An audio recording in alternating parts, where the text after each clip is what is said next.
अस्सलाम वालेकुम नाजरीन, और साफ डिजिटल के साथ मैं हूँ आपकी मेज़बान आमना मजीद।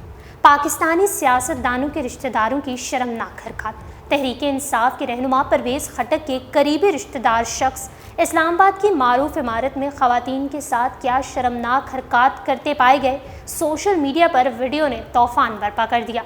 मुकम्मल वीडियो हम आपको दिखाएंगे, ताहम तफसीलात में जाने से कबल आपसे गुजारिश है कि हमारा चैनल सब्सक्राइब कर लें और साथ में बेल के आइकन को क्लिक कर लें ताकि हमारी ताज़ा तरीन वीडियोस आप तक बर वक्त पहुँचती रहे। नाज़रीन, सोशल मीडिया पर एक वीडियो तेज़ी से वायरल हो रही है जिसमें इस्लामाबाद पुलिस एक शख्स को पकड़कर पुलिस मोबाइल वैन में ले जा रही है और पीछे पीछे 2-3 लड़कियाँ भी अपना चेहरा छुपाए आ रही हैं। बताया यह जा रहा है कि ये शख्सियत पाकिस्तान तहरीक इंसाफ के मरकज़ी रहनुमा परवेज़ खटक के भतीजे हैं और वो इस्लामाबाद के मशहूर इलाके की एक इमारत में मौजूद मसाज सेंटर में लड़कियों से मसाज करवा रहे थे, जिस दौरान छापा पड़ा और नामुनासिब हालत में पाए इन तमाम लोगों को पुलिस ने गिरफ्तार कर लिया है।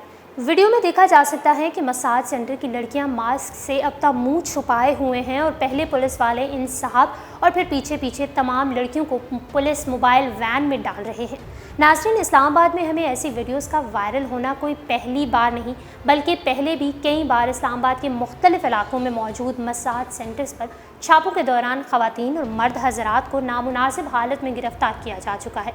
यहाँ ये बात भी काबिल गौर है कि इस्लामाबाद में ही नहीं, पाकिस्तान के मुख्तलिफ शहरों जैसे कि लाहौर, कराची में भी ऐसे मसाज सेंटर चलाए जा रहे हैं जिनमें मुतअद्दिद बार छापों के दौरान मर्द और ख़वातीन शर्मनाक हरकत करते पाए गए हैं। यहाँ सवाल ये पैदा होता है कि पाकिस्तान जो कि एक इस्लामी मुल्क है, उसमें ऐसे मसाज सेंटर का क़याम क्या हमें ज़ेब देता है?